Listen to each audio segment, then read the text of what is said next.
دنیا کے سب سے عظیم بادشاہوں میں سے ایک، جن، انسان اور پرندوں کا لشکر جن کے حکم میں تھا، لیکن جب ایک چھوٹا سا پرندہ غائب ہوا تو پوری بادشاہت کا توجہ اس پر آ گیا۔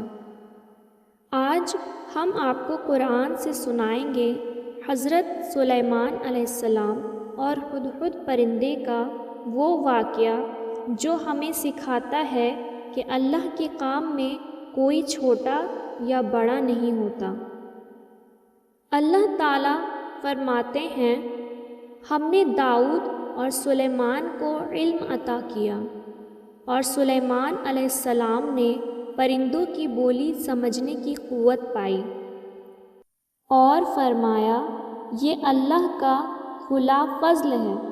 ان کے پاس ایسا لشکر تھا جس میں انسان بھی تھے، جن بھی اور پرندے بھی، سب ڈسپلن کے ساتھ چل رہے تھے۔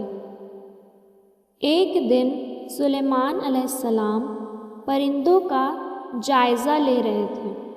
اچانک فرمایا، مجھے ہدہد کیوں نہیں نظر آ رہا؟ کیا وہ غائب ہے؟ پھر فرمایا، اگر وہ کوئی واضح وجہ نہ لایا تو میں اسے سخت سزا دوں گا۔ یہاں ایک نبی کا انصاف دیکھیے، صرف غصہ نہیں بلکہ پہلے دلیل مانگی۔ تھوڑی دیر بعد ہدہد آ گیا اور عرض کی، میں نے وہ دیکھا جو آپ نے نہیں دیکھا۔ میں سبا کی قوم سے آیا ہوں، ان کی ایک رانی ہے، اس کے پاس بڑا تخت ہے، مگر وہ اور اس کی قوم اللہ کے بجائے سورج کو سجدہ کرتی ہے۔ ایک چھوٹا سا پرندہ توحید کا درد دل میں لیے ایک نبی کو شرک کی خبر دے رہا ہے۔ سلیمان علیہ السلام نے فرمایا، ہم دیکھیں گے کہ تم سچ کہہ رہے ہو یا جھوٹ، اور ایک خط لکھوایا، بسم اللہ الرحمن الرحیم، میرے مقابلے میں سرکشی نہ کرو اور اللہ کے آگے فرما بردار بن کر آ جاؤ۔ یہ خط ہدہد کے ذریعے کوئین شیبہ تک پہنچایا گیا،